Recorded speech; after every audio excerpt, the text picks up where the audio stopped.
Matilda was the matriarch of the Mama Africa herd of desert-adapted elephants in the Ugab West area in the Namib Desert of Namibia for the past 10 years. But she also fulfilled the role in the combined Ugab West herd, which includes two other small herds. Elephants live in a society where group size and composition evolve as they navigate different environments. She took over the matriarchy from Mama Africa, the previous matriarch of the group who passed in 2014 due to old age. Matilda was in her late 40s to early 50s. Desert-adapted elephants don't get as old as their bush relatives due to the hostile environment they have to endure. It is well known that leadership and decision-making within an elephant herd are led by a dominant female, normally the oldest and most experienced member of the herd. Dr. Vicky Fishlock is one of the leading researchers involved in one of the longest-running studies of wild elephant population ever undertaken. Vicky describes the role of a matriarch as follows. Good matriarchal decisions balance the needs of the group, avoiding unnecessary travel while remembering when and where good resources are available. Matilda lived through numerous seasons, encountered various challenges, accumulated a wealth of information about water resources, migration routes, and potential dangers. This accumulated knowledge she used and communicated to the herd, and I have been honored to observe her leadership for a short while, and my heart grew fond of this beautiful being with her characteristic hanging ears and big tusks.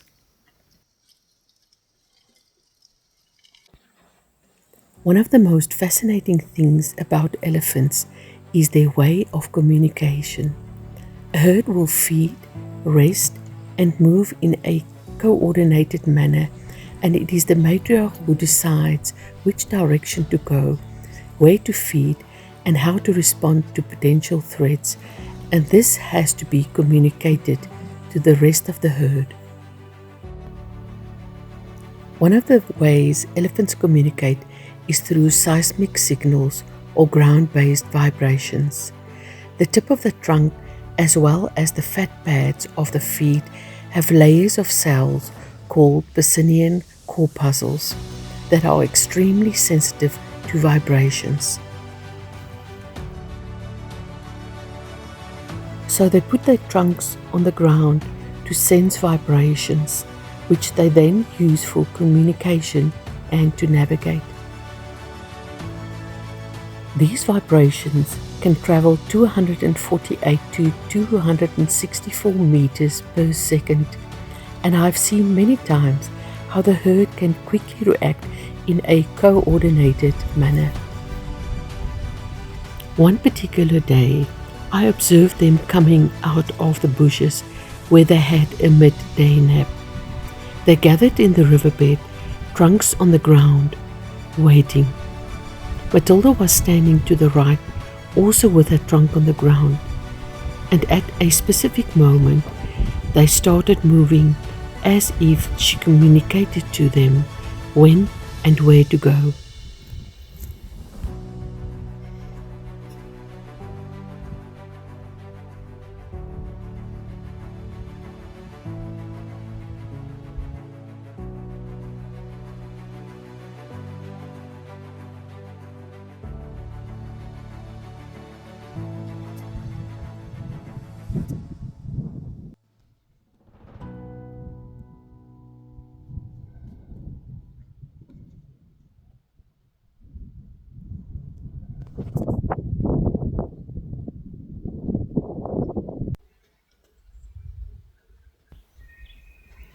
Matilda knew the Ugab and its surrounding area, not as a map or a set of coordinates, but as a series of memories passed down and experienced.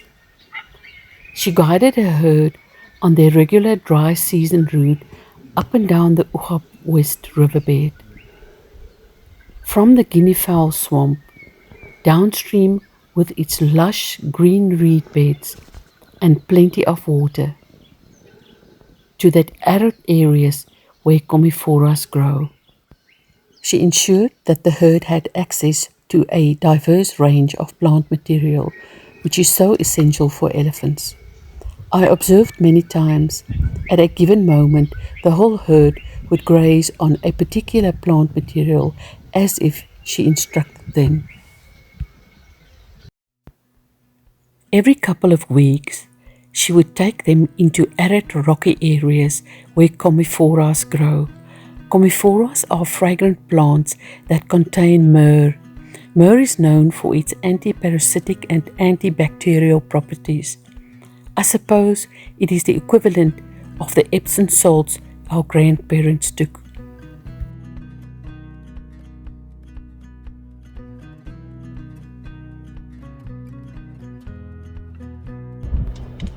Bitterbush she knew to find next to dry riverbeds, and grasses in the cul-de-sac valleys.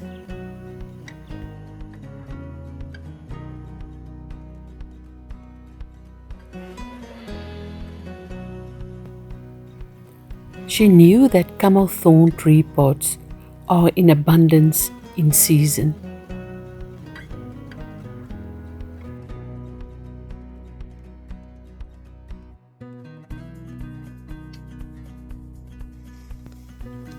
That sedges grow where subsurface water provide extra moisture.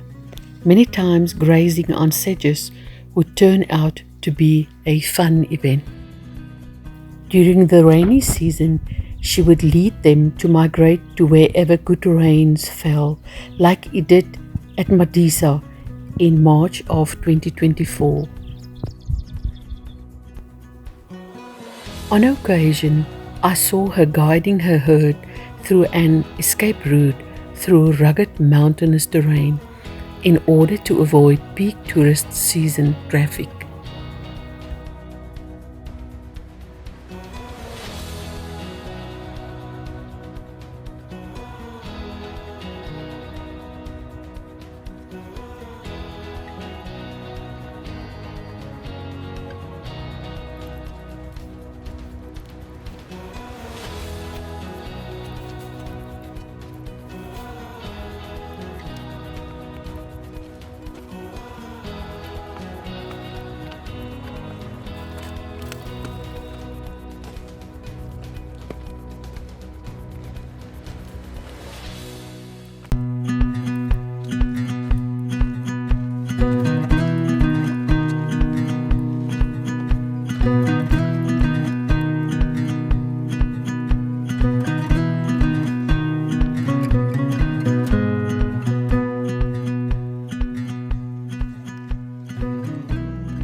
In the face of potential danger, she would take the lead in crossing a road, and then she and the older females would take the position of rear guard.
Matilda had only one offspring, a young teenager named Joy.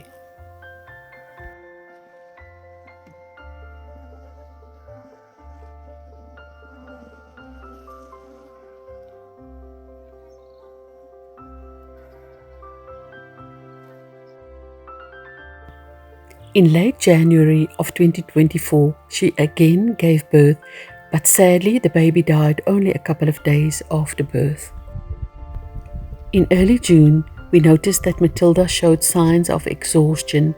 She would stand still for long periods, sleeping and sometimes falling behind the herd. What broke my heart were scenes where her daughter Joy was softly pushing her mother to get moving.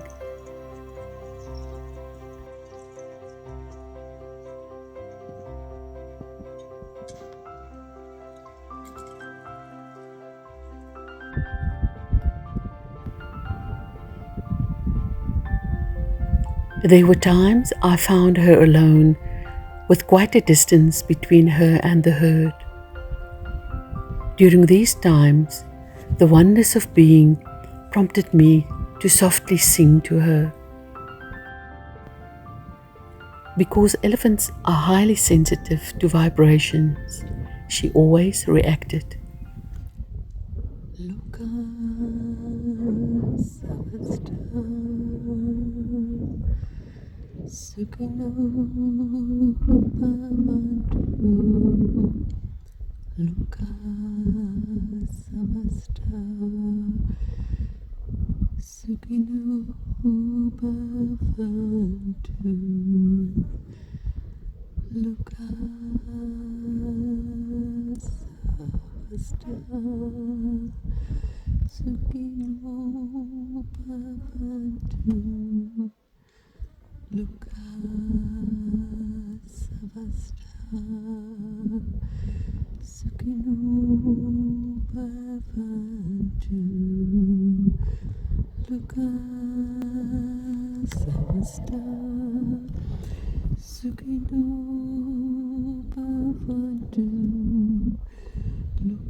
In late September, her situation deteriorated drastically. Sadly, human intervention was not an option, as it is impossible to carry out procedures on such a massive 3-ton animal in the wild. The MFT, in consultation with world experts, decided to do the humane thing and help Matilda out of her misery. And on October the 28th, the Ugab Desert Queen said goodbye. In the vast expanse of the Namib Desert, an enduring presence has been silenced. Her loss resonates deeply, not only within her herd, but also among the many who understood and admired her wisdom, resilience, and strength. Her absence is profound. As we remember her, we honor not just an individual, but a lineage of beings who defies even the most inhospitable terrain.